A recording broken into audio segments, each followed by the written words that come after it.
बोलबे तो गोली दी मार रे। रे बेटा भाई हमार हवे बड़ रंगदार रे, जाते जे बोलबे तो गोली दी मार रे।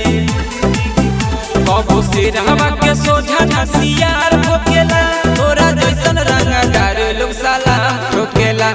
हमरा जिलावा के सोझा नसियार ठोकेला, बड़े बड़े रंगदार लोग सलाम ठोकेला।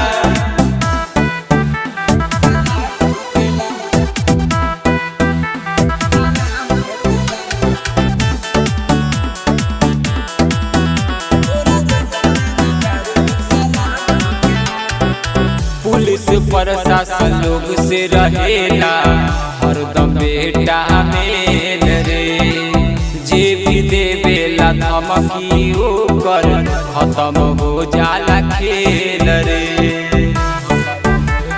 सुधर जो बेटा भाई के हमर भले नइखे कौनो नाम रे, बाकी मर्डर तो करे खुलेआम रे।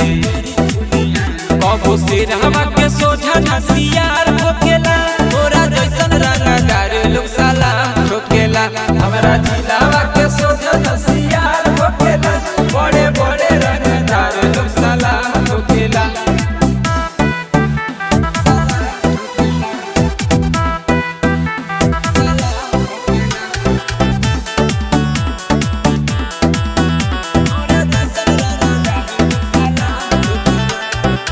पावर यही जैसे शुरू हो खेला, यही जे होला खत्म रे। हमरा के बेटा लूटी न बुझी है, हई पूरा बम रे।